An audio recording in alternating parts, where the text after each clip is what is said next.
Hello my friends, welcome to comic my life channel.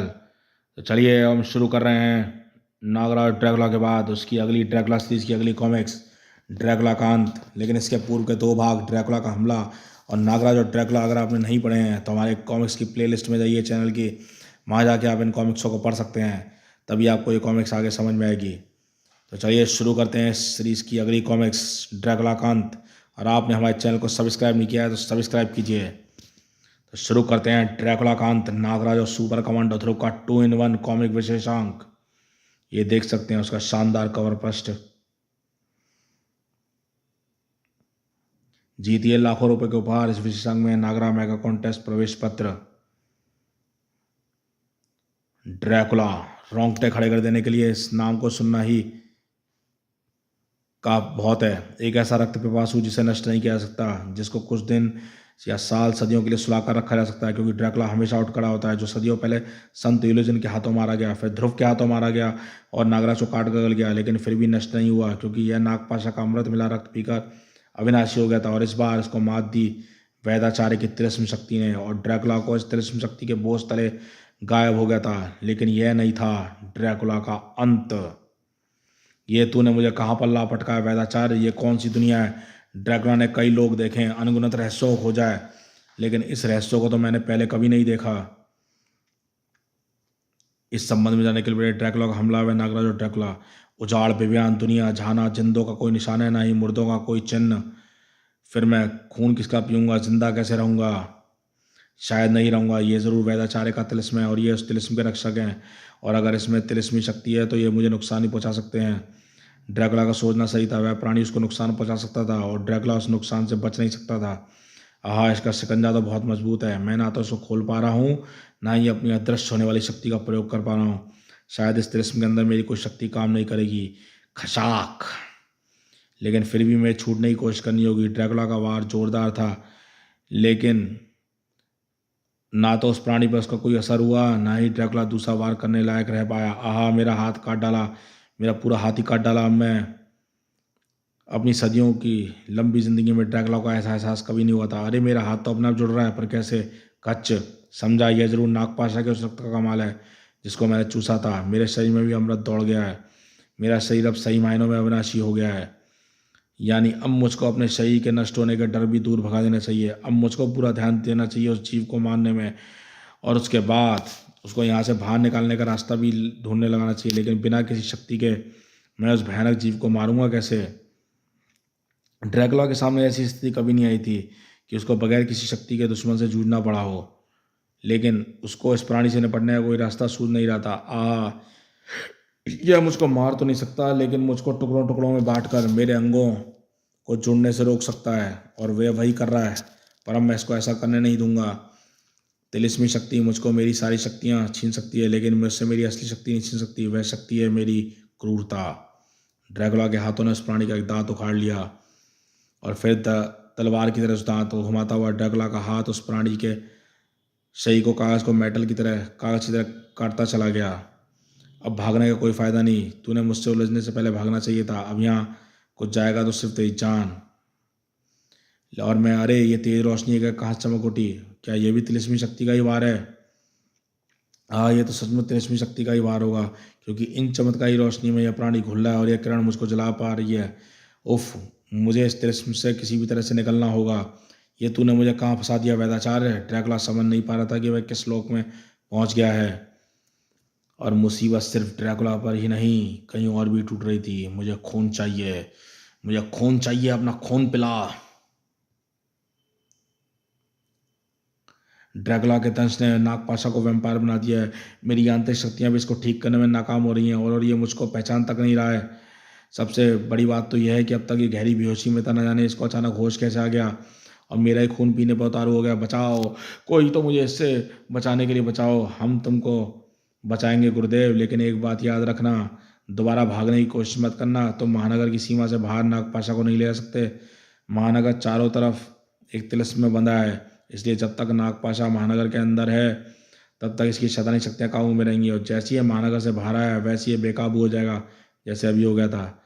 ओह नागराज और वैदाचार्य, शुक्र है कि तुम दोनों वक्त पर आ गए, वरना मैं भी वैम्पायर बन चुका होता। लेकिन अब हम इस मुसीबत का इलाज क्या होगा? हम भला कब तक नागराज को 23वीं बार से बेहोश करते रहेंगे? इसको ठीक करने का इलाज मैं लेकर आया हूँ नागराज।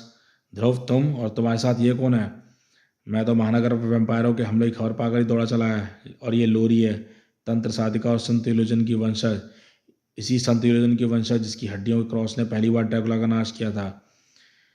मैंने भी इसकी मदद से ही राजनगर के आतंक फैला रहे ड्रैकुला का हमला नाकाम किया था। इसके रक्त में वैम्पायर शक्ति को नष्ट करने की चमत्कारी शक्ति है।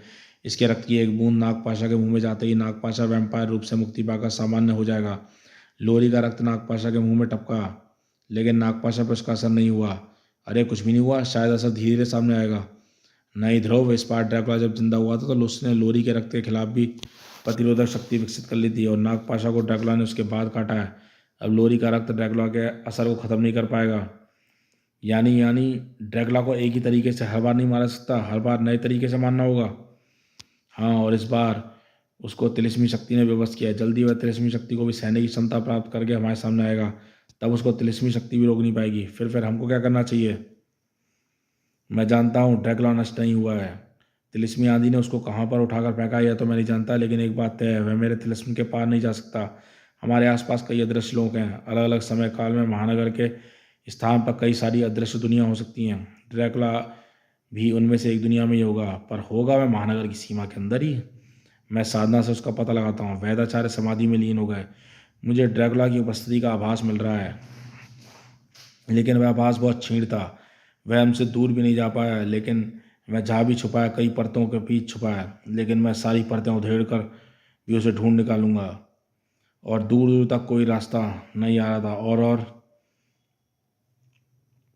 उसके आसपास कई अन्य तिलिस्म प्राणी भी मुझ पर हमला करने के लिए ठिकानों से बाहर निकल कर आ गए हैं। लेकिन ये तिलिस्मी प्राणी है तो ड्रैकुला भी नरक का शैतान है। ये चाहे दर्जनों हो, सैकड़ों हो या हजारों, मेरे कहर से बच नहीं पाएंगे।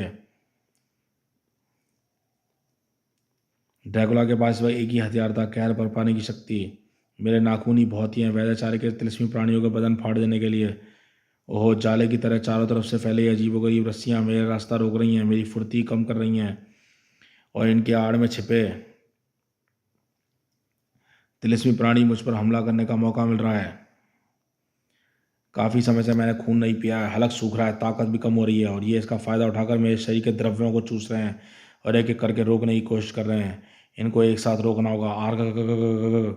ड्रैकुला की शक्ति के सामने वे रस्सी टिक नहीं सकी और ड्रैकुला के हाथ जादुई तरीके से हवा में नाच उठे और रस्सियों के छोर फांसी के फंदों की तरह रूप लेते चले गए।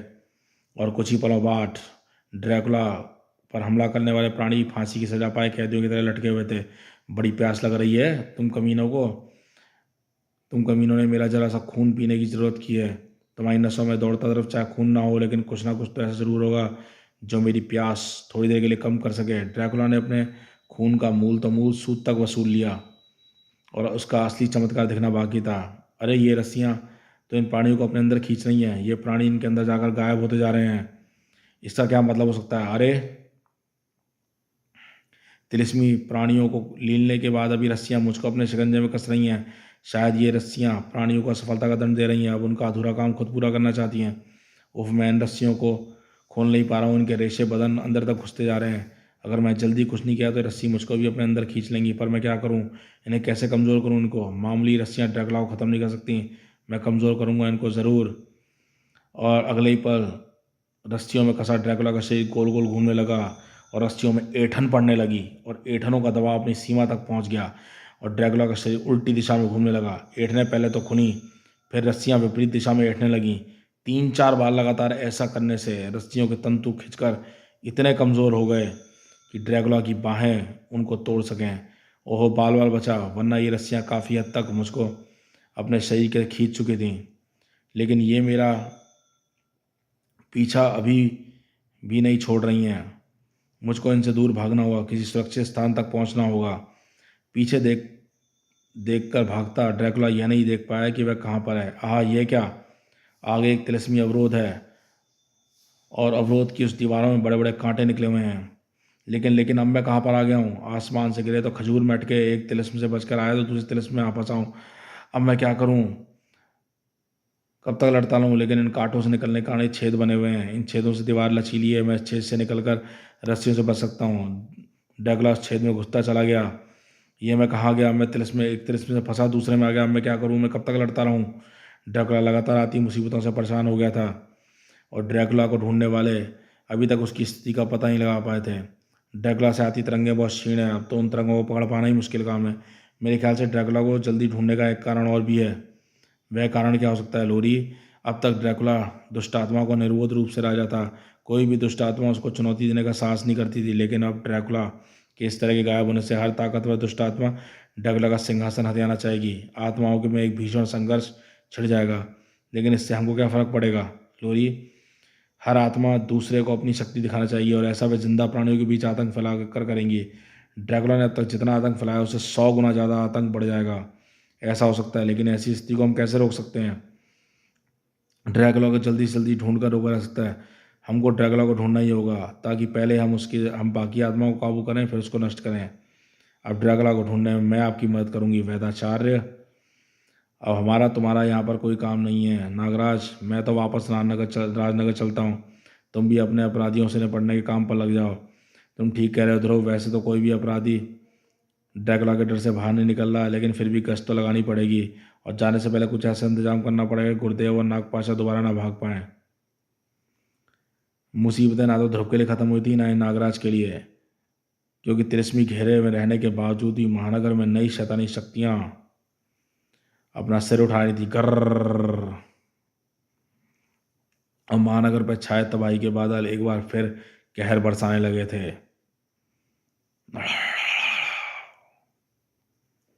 महानगर पे आई छोटी से छोटी मुसीबत भी नागराज की नज़रों से छिप नहीं सकती थी। फिर ये मुसीबत तो महानगर की सबसे ऊंची गगनचुंबी इमारतों से भी बड़ी थी। हे देव कालजयी, ये क्या चीज़ है? देखते ही देखते इतना विशालकाय पेड़ कहाँ से उगाया? इसमें तो शैतानियत के लक्षण साफ दिख रहे हैं। शायद लोरी ही ऐसी किसी आने वाली मुसीबत का इशारा कर रही थी। इस मुसीबत को रोकना ही होगा, वरना इसकी जड़ें इमारतों की नींवों और शाखाओं की इमारतों को, दीवारों को देखते देखते चूर कर देंगी। यह अकेला शैतान महानगर को धूल में मिला देगा। लेकिन तिलिस्मी घेरे में होने के बावजूद ही महानगर में शैतानी शक्ति कैसे काम कर रही है? खच्च। वैदाचार्य और लोरी की साधना को भी विनाश वृक्ष ने बंद कर डाला था। हे ईश्वर, ये क्या हो रहा है? मेरी इतनी कोशिशों के बावजूद भी महानगर में विनाश फैलता ही जा रहा है। इसमें शायद ड्रैकुला और उसके सेवकों की शक्तियों को ठीक से आंका नहीं था। वैदाचार्य जी, तुम्हारा तिलिस्म विफल हो गया गुरुदेव। अब इस शैतानी शक्ति को मेरी आंतरिक शक्ति रोक सकती है। खोल दो मेरे बंधन, ताकि मैं इस विनाश के वृक्ष को नष्ट कर सकूं। तुम्हारी नाग बंधनों को सिर्फ नागराज ही खोल सकता है, और मेरा तिलिस्म विफल नहीं हुआ है। बस मैं तिलिस्म बांधते वक्त हड़बड़ी में एक बात भूल गया। वह क्या वैदाचार्य जी? मैंने तिलिस्म को इस प्रकार बनाया है कि शैतानी शक्तियाँ जीवों के शरीर में रहकर काम न कर सकें, लेकिन मैं ये भूल गया था कि जीवन का एक रूप ही और भी होता है, पेड़ पौधे। मेरा वर्तमान तिलिस्म इसमें घुसी शैतानी ताकतों को रोकने में असमर्थ है। तो आप इस फूल को सुधार क्यों नहीं डालते? आप एक नया तिलिस्म डालिए, जो जीवों के साथ साथ वनस्पति जीवन में भी शैतानी ताकत को पनपने से रोक सके। ऐसा करने के लिए मुझे पुराना तिलिस्म तोड़ना पड़ेगा, और उस तिलिस्म को तोड़ते ही नागपाशा के साथ साथ न जाने कितने लोगों के अंदर छुपी शैतानी ताकतें जागृत हो उठेंगी। फिर हम क्या कर सकते हैं? अभी एक ही वृक्ष में शैतानियत के लक्षण नजर आ रहे हैं। सबसे पहले इसमें पैदा हुई शैतानी शक्ति को रोकने के लिए मैं एक तिलिस्म की रचना करता हूँ। बाकी वनस्पतियों में अगर शैतानी ताकतें पैदा होती हैं तो उनसे बाद में निपटेंगे। तुम तब तक ड्रैकुला को ढूंढने का प्रयास जारी रखो। वैदाचार्य को तिलिस्म की रचना जल्दी से जल्दी पूरी करनी थी, क्योंकि पूरे महानगर के साथ साथ नागराज की जान भी खतरे में थी। इसकी डालें तो अनगिनत है, एक दो डालों को काटने से काम नहीं होगा। इस पर कोई ऐसा घातक वार करना होगा जो तने को चीर कर रख दे। मेरे धनुष सर्पों के गुच्छों का वार, जिसके धमाके से मिसाइल की वार की शक्ति होती है। नागराज के उस वार ने विनाश वक्ष ने वह सीना फाड़ डाला। ओह, ये तना फट गया है और इसके अंदर से खून का झरना फूट पड़ा है, लेकिन विनाश वक्ष का इस पर कोई खास असर नहीं पड़ा है। तड़ाक। हाँ, वार बहुत जोरदार था। मेरा दिमाग बेहोशी के अंधेरे में डूबता जा रहा है, लेकिन मुझको अपने आप को संभालना होगा, वरना यह बेहोशी का अंधेरा मेरे लिए मौत का अंधेरा साबित होगा। ये पेड़ शैतानी अवश्य है, लेकिन ये भी एक जीवित वस्तु है, और अगर ये जीवित वस्तु है तो मेरी विश्वकार का इस पर असर जरूर होगा, और इसके लिए इसके सिर तक पास पहुंचना होगा, इसकी डालों से बचते हुए। नागराज की योजना तो ठीक थी, लेकिन इस बात पर ध्यान नहीं दे रहा था कि ऐसा करके विनाश वक्ष के शिकंजे में आता जा रहा है। इतनी तीव्र विश्वकार मैंने आज तक नहीं छोड़ी। उम्मीद है कि विनाश वक्ष पर ऐसा कुछ तो असर होगा। फू, इस शिकंजे से बचने का एकमात्र उपाय विश्वकार का असरकारक होना था। नागराज के इस बार को विनाशवक्ष ने पत्तों ने बेकार कर दिया। ओहो, इतनी तेज हवा! इस हवा ने मेरी विश्वकार तो क्या, मैं भी उड़ा जा रहा हूँ। नागराज के कहीं और पैर टिका पाने से पहले ही वे शाखाएं उसके शरीर में आ धंसी और कुछ ही पलों बाद शाखाओं से बिंदा हुआ नागराज का बेहोश शरीर हवा में झूल रहा था। विनाशवक्ष को रोकने का दम अब शायद किसी में नहीं था। जब तिलिस्म के अंदर शैतानी शक्तियां सिर उठाने में कामयाब हो सकती हैं तो ये बात की सिर्फ कल्पना की जा सकती है कि तिलिस्म से बाहर इलाके में शैतानी शक्तियां किस सीमा तक कहर ढा सकती हैं। ड्रैकुला ने हम नरक के प्राणियों पर इतनी सदियों तक सिर्फ इसलिए राज किया क्योंकि उसने दिन रात खून पीकर अपने सेवकों की संख्या बढ़ा ली थी। वह 1000 खून पीता था तो मैं सिर्फ 2 सिर काट पाता था राजनगर में। अब ऐसा नहीं होगा। ड्रैकुला के बाद सबसे शक्तिशाली शैतान हूँ मैं अभी सिर काट काट कर अपने सेवकों की तादाद बढ़ाऊंगा। बाकी शैतानों की नज़रें फिलहाल मुझ पर गड़ी हैं। वे चाहते हैं कि मैं असफल हो जाऊं, उनको मौका मिले, लेकिन मुझे रोकने वाला कोई इंसान ना कभी पैदा हुआ है ना कभी होगा। हा हा हा हा हा। मैं दिन रात इंसानों के शरीर काटता ही रहूँगा और जल्दी मेरे सेवकों की संख्या इतनी बढ़ जाएगी कि मैं ड्रैकुला से भी अधिक शक्तिशाली हो जाऊंगा। उससे पहले हम तुझको वहीं भेज देंगे जहाँ पर तेरा प्रतिद्वंदी ड्रैकुला गया है, और वह जगह है पता नहीं कहाँ। उसके बाद तुम दोनों आपस में लड़कर यह तय करना कि ज़्यादा शक्तिशाली कौन है। ड्रैकुला से भी अगर मुकाबला हो गया तो जीतूंगा मैं ही, यानी सिरकटा, और वह लड़ाई तुम दोनों भी देखोगी मेरे गुलामों की हैसियत से, क्योंकि तब तक मैं तुम दोनों के सिर काट कर और तुमको अपना गुलाम बना चुका हूँगा। इस शैतान को रोकना बहुत मुश्किल काम है, और ये यहाँ पहुँचने की जल्दबाजी में कोई प्लान भी नहीं बनाया। प्लान सीधा सा है, ब्लैक कैट। ध्रुव के आने से पहले हमको इसको हत्या करने से रोकना होगा। इस शैतान से निपटना उसी के बस की बात है। ध्रुव कितनी देर में आएगा? कमांडो हेडक्वार्टर सूचना मिली है, वह महानगर से चल चुका है। उसको यहाँ आने में ज़्यादा वक्त नहीं लगेगा, लेकिन हम इसको इतनी देर तक कैसे रोकेंगे? बस इसका हाथ इसकी तलवार तक ना पहुँचने दो, बाकी काम आसान है। यह काम इतना आसान नहीं है। सिरकटा यानी मैं सदियों पहले के युद्ध में मारा गया था। मेरे बदन में अनगिनत तीर, तलवार और भाले धंसे थे, और वे आज तक मेरे शरीर में धंसे हैं। मेरी शैतानी शक्तियाँ मेरे शरीर को हथियारों का कभी ना खत्म होने वाला गोदाम बना दिया है। आहा, बचकर ब्लैक कैट बचते बचते भी इसका भाला गर्दन को छील गया। इसकी फुर्ती लाजवाब है, लेकिन ये 16वीं 17वीं शताब्दी नहीं है जहाँ युद्ध तीर भारों से लड़े जाते हैं। 21वीं सदी है, और इस सदी का युद्ध धमाकेदार होता है। बड़ाम! उस कैट बम ने सिर कटा के चीथड़े उड़ा दिए। देखा चंडिका, सिर कटा हवा में उड़ गया नरक की तरफ। काफ़ी पावरफुल बम था, यकीन नहीं होता हम ये लड़ाई इतनी आसानी से जीत गई। सिर कटने के बाद भी कोई लड़ाई नहीं हारा, और आज भी नहीं हारेगा। ओह, ये तो हवा में सही सलामत खड़ा है, और हम इसके हठीले घोड़े को भी भूल गई थी। सबसे पहले इसे बम से उड़ाना चाहिए था। उसका मौका तुमको नहीं मिलेगा, क्योंकि तुमसे मेरे घोड़े नहीं बल्कि मेरे सेवकों को भी भूल गई थी। ओह, आज हम इतना क्यों भूल रहे हैं? इसकी पकड़ भी बहुत मजबूत है। मैं पूरी ताकत लगाने के बावजूद भी याद नहीं हो पा रही। और मैं भी और ये अब सिरकटा हमारी गर्दनें काटने के लिए हमारे सिर पर निशाना साध रहा है। हथियार दोनों की गर्दन उड़ाने के लिए हवा में चल चुके थे, और उनसे बचने के लिए चंडिका और ब्लैक कैट हिल तक नहीं सकती थी। लेकिन उनको हिलने की जरूरत ही नहीं पड़ी, क्योंकि ध्रुव ठीक समय पर वहां पहुंच गया था। बस बहुत हुआ है शैतानी का खेल। तुमने अगर शैतानियत को फैलाने की कसम खाई है तो मैंने भी सभी शैतानों को जड़ से ख़त्म करने का बीड़ा उठाया। तेरे अंदर मुझको रोकने लायक तो क्या, मुझे छूने लायक शक्ति नहीं है। मैं उसे साफ महसूस कर सकता हूँ, लेकिन तूने मेरा भयानक रूप अभी देखा नहीं है, इसलिए तू अभी अपने पैरों पर खड़ा है।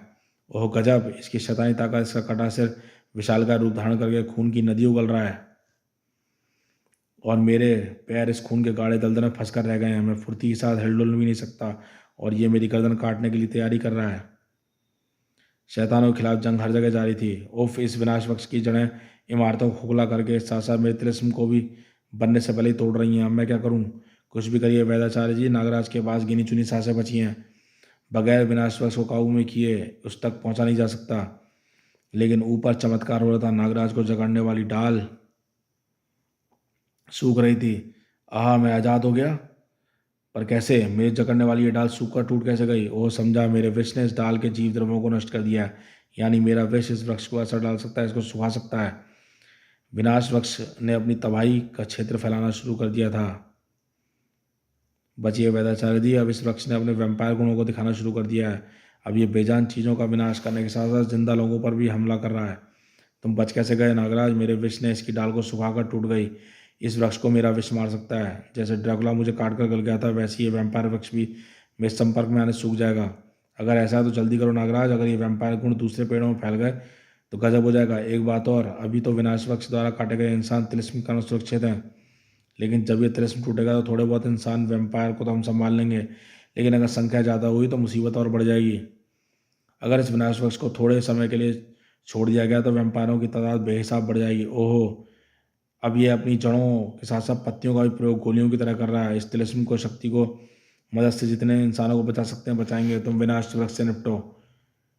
नागराज ने खतरनाक योजना बनाई थी। इसका एक ही डाल या जड़ विष में छोड़ने के लिए विष पूरे वृक्ष में फैल नहीं पाएगा। सिर्फ यह जड़ या डाल सूखकर वृक्ष से अलग हो जाएगी।